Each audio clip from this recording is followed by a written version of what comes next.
आता मुंबई महापालिकेसाठी वंचित आणि काँग्रेसची युती झाली आहे। वंचितच्या वाट्याला 62 जागा आल्याची माहिती सिद्धार्थ मोकळे यांनी दिली।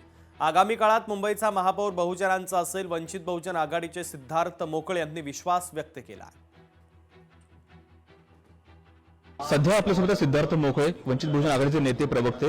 सर, खूप सारं स्वागत। वंचित बहुजन आघाडी आणि काँग्रेस अशी ऐतिहासिक आघाडी झालेली आहे मुंबईसाठी सध्या तरी आहे। कसं पाहता या आघाडीकडे आणि येत्या काळामध्ये पालिका निवडणुका आहेत, कसं पाहता निवडणुका कशा प्रकारे तुम्ही लढणार आहात? अतिशय सकारात्मक जनभावना या आघाडीला घेऊन होती। या दोन पक्षांनी एकत्र यावं ही कार्यकर्त्यांची इच्छा होती।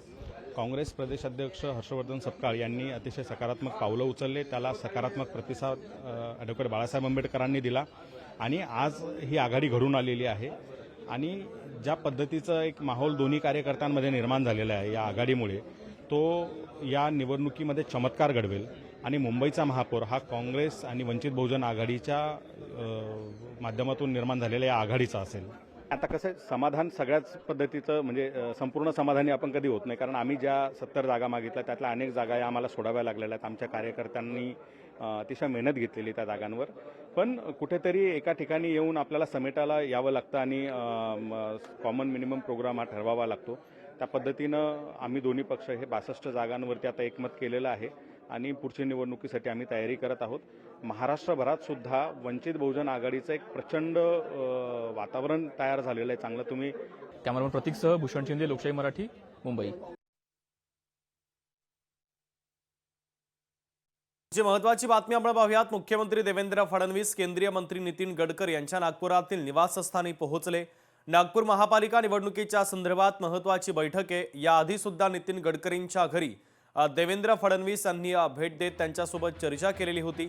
या बैठकीमध्ये भाजपचे शहराध्यक्ष आमदार उपस्थित राहणार आहेत।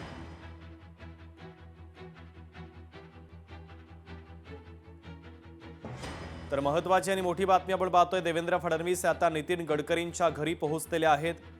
नागपूर महानगरपालिकेच्या संदर्भात या दोन्ही नेत्यांमध्ये महत्त्वाची चर्चा होते आहे। भाजपचे नेते प्रवीण दरेकरांनी रामदास आठवलेंची भेट घेतली। संविधान बंगल्यावर मंत्री आठवलेंची भेट घेतली। मुंबई महापालिका जागा वाटपाच्या संदर्भात दोन्ही नेत्यांमध्ये चर्चा झाली आहे। मला वाटतं की एकतर महायुतीला अत्यंत चांगला फायदा होणार आहे। एकतर माननीय उद्धव ठाकरे आणि राज ठाकरे एकत्र आलेले असल्यामुळं महाविकास आघाडीमध्ये फूट झालेली आहे। आणि जरी महाविकास आघाडीमध्ये फूट झाली तर नसतीही तरी आपण नगरपालिकेच्या निवडणुकीमध्ये पाहिलेलं आहे की आम्ही एकमेकाच्या विरोधामध्ये लढूनही आम्ही सर्वात जास्त जागा निवडून आणलेली आहेत। आणि त्यामुळं सध्याच्या परिस्थितीमध्ये आमची महायुती, आमची NDA जी आहे, नरेंद्र मोदींच्या नेतृत्वाखाली देशभरामध्ये आणि देवेंद्र फडणवीस यांच्या नेतृत्वाखाली महाराष्ट्रामध्ये आमची घोडदौड अत्यंत चांगल्या पद्धतीने। लोकशाही मराठी ऐका, पहा, जागरूक रहा।